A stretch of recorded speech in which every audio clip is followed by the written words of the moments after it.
First of all, Pakistan is not following Islam. Are you joking? I'm saying not Pakistan, we have 90% Muslim. Muslim means follow Islam. But Muslim, what Muslim? What Muslim?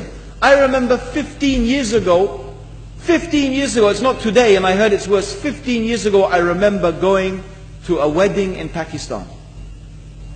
A wedding where men and women were mixing freely.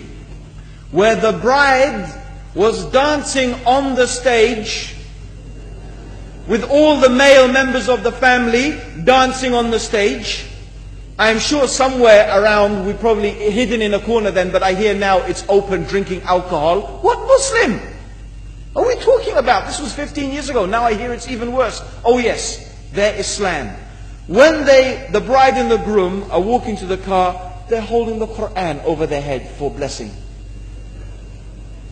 That Islam? That's not Islam. What Islam is that? That's exactly the thing I'm talking about.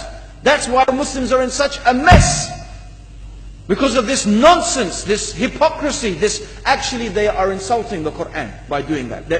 Amongst all of this haram, they think that the Quran holding it over their head is going to bless them because they're holding it. What is that?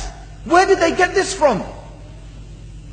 So, I don't know what we're talking about. In fact, this is the problem. You see, the Muslim world itself is so far from Islam. So many you find here in India. Or I know it's not a Muslim country, but there are lots of Muslims here. But I don't know what sort of Muslim. Most of them go to the dargah and they call upon some dead person in the grave. And they think that by talking to a dead person, they're going to have their needs fulfilled. What's the difference between that and worshipping an idol? There's no difference, believe me. It's shirk. I've seen it myself with my own eyes. I'm praying in the masjid. The adhan goes. The people are praying in the masjid.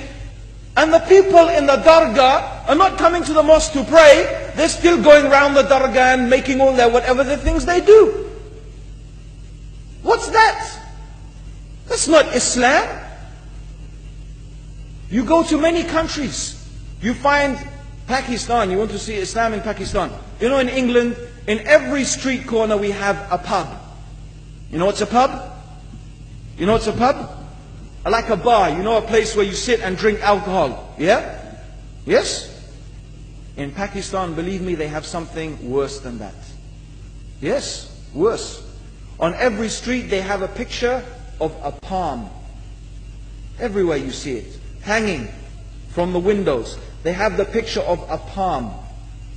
What's that advertising? Something worse than drinking alcohol. An invitation to disbelieve in Allah. That they're going to read your hand and tell your fortune. Shirk. It's shirk.